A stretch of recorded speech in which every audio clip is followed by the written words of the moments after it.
आज हम बनाएंगे गणपत बप्पा के लिए गेहूं के आटे के मलाई मोदक। एकदम सॉफ्ट, बहुत ज़्यादा टेस्टी, आपको बहुत पसंद आएंगे। नमस्कार, nishammadhulika.com में आपका स्वागत है। तो शुरू करते हैं। ये एक कढ़ाई और इसमें डाल देंगे घी। तो आधा कप घी लिया है, सारा घी डाल देंगे। बस ये 2 चम्मच घी हमने बचा लिया है इसमें। फ्लेम ऑन, मेल्ट होने देते हैं। और अब डाल दीजिए इसमें 1 कप गेहूं का आटा, वजन में 150 ग्राम। और अब मीडियम फ्लेम पर इसे लगातार चलाते हुए भूनिए। इसी के साथ में डाल दीजिए 2 टेबल स्पून सूजी, बारीक वाली सूजी है। इसे मिलाने से मोदक थोड़े से दानेदार बनेंगे। भूनते समय फ्लेम को मीडियम ही रखिए, तेज फ्लेम पर आटे को नहीं भूनना है। अगर आप इसे तेज फ्लेम पर भूनेंगे तो आटे का कलर जल्दी से चेंज हो जाएगा, यानी इसमें बढ़िया सा टेस्ट जो मिलना चाहिए मोदक में वो नहीं मिल पाएगा। इसे भूनते हुए 7 मिनट हो गए हैं। अच्छी सी खुशबू निकलने लगी है इससे और कलर बिल्कुल हल्का सा चेंज हुआ है। तो अब इसमें हम डालेंगे ड्राई फ्रूट। ये 2 टेबल स्पून बादाम कतरन, 2 टेबल स्पून काजू, इनको बारीक काट करके ले लिया है, और 2 टेबल स्पून पिस्ता कतरन। इन्हें इसी के साथ भूनते हैं। ड्राई फ्रूट आटे के साथ भुन जाएंगे, बहुत अच्छा टेस्ट आएगा। और 2 मिनट इसे ड्राई फ्रूट के साथ भून लिया। अब थोड़े से और ड्राई फ्रूट। ये 2 टेबल स्पून डेसिकेटेड नारियल, घर में सूखा नारियल हो उसे भी ग्रेट करके ले सकते हैं। और ये 1 छोटी चम्मच खसखस। खसखस अगर आपके पास है तो जरूर डालिए, और अगर नहीं हो तो इसे स्किप कर दीजिए। वैसे तो ड्राई फ्रूट ज्यादा या कम जो भी पसंद करते हैं वो डालिए। देखिए आटे का भी कलर बढ़िया सा चेंज हो गया, सारे ड्राई फ्रूट भुन गए, बहुत अच्छी खुशबू निकल रही है इनसे। फ्लेम को हमने कर दिया है अब बिल्कुल धीमा। और अब इसे मिला रहे हैं घर के निकले हुए दूध से मलाई। ये मैंने फ्रीजर में से निकाल कर ली है, तो एकदम बढ़िया सी जमी हुई है। तो ये लगभग मैंने आधा कप मलाई डाल दी है इसमें। अब आटे को लो मीडियम फ्लेम पर मलाई के साथ भूनते हैं। अगर आपके पास मलाई ना हो तब आप 1 कप दूध लीजिए, अलग से कढ़ाई में गरम करके उसे आधा होने तक गाढ़ा कर लीजिए और वो दूध इसमें मिला दीजिए। इसमें जो मलाई हमने डाली है या आप दूध गाढ़ा करके डालेंगे, उससे इन मोदक का स्वाद एकदम ऐसा आएगा, बना आप आटे से रहे लेकिन खाने में ये आपको लगेंगे कि मावा से बने हैं। कढ़ाई में देखिए घी अलग होने लगा है, थोड़ी थोड़ी ये घी की बूंदें दिख रही है ना। तो ये आटा और मलाई अच्छे से भुन गए। अब फ्लेम बंद कर दीजिए और थोड़ी देर कढ़ाई में और चला देते हैं इसे। ऐसे ही कढ़ाई में छोड़ देंगे तो ये नीचे की तरफ से डार्क हो जाएगा। अब इस मिक्स को निकाल लेते हैं एक प्याले में, ताकि ये जल्दी से ठंडा हो जाए। ये थोड़ा ठंडा हो गया, इसे हम हाथ से छू पा रहे हैं। अब हम थोड़ी सी और चीजें मिलाएंगे। ये 2 टेबल स्पून किशमिश काट कर ले लिए, बहुत लंबी लंबी थी।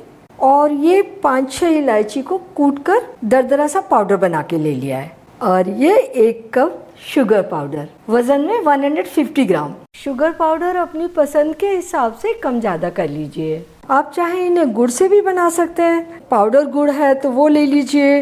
अगर जमा हुआ है तो उसे फिर पानी डाल के थोड़ा सा मेल्ट करके छान के लीजिए।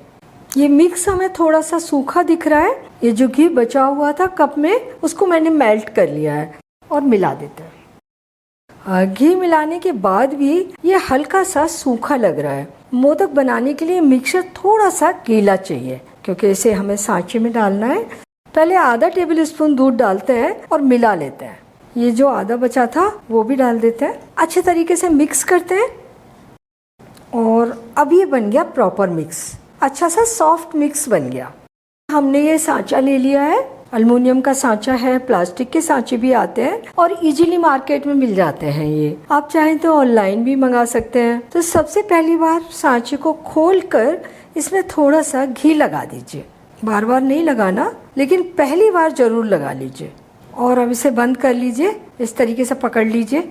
और आप चाहे तो 1-2 इसमें पिस्ता कतरन इस तरीके से साइड में डाल सकते हैं, कहीं भी लगा दीजिए तो वो ऊपर से चिपक के आ जाएगी। वैसे तो हमने बहुत सारे ड्राई फ्रूट इसमें डाले हैं। और अब थोड़ा सा मिक्स उठाइए, थोड़ा सा लंबाई में बाइंड करना है और अब इसमें दबा दबा कर भर दीजिए। अच्छी तरह से दबा दबा कर भरना है।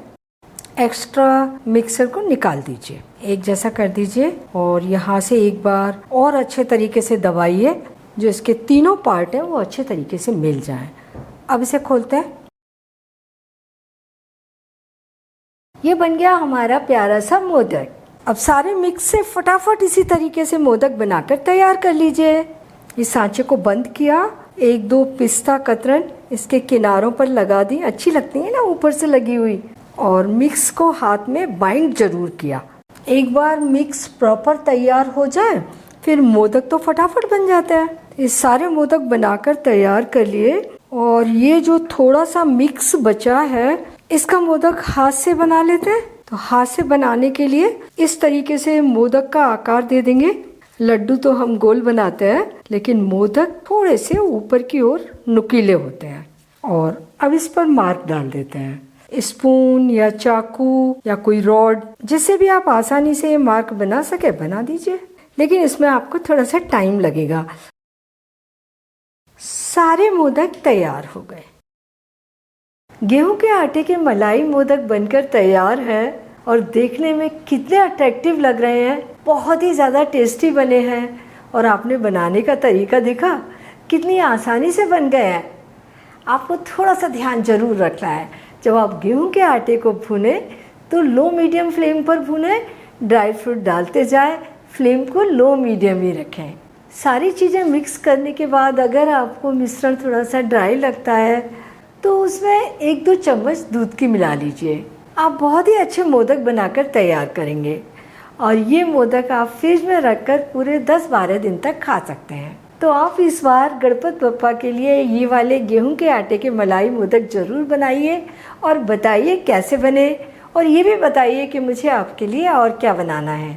अगर मेरा चैनल आपने अभी तक सब्सक्राइब नहीं किया है तो प्लीज़ जल्दी से कर लीजिए, बेल आइकन भी दबा दीजिए ताकि मेरी नई रेसिपीज़ के नोटिफिकेशंस आपको मिलते रहें। लाइक और शेयर भी कर दीजिए।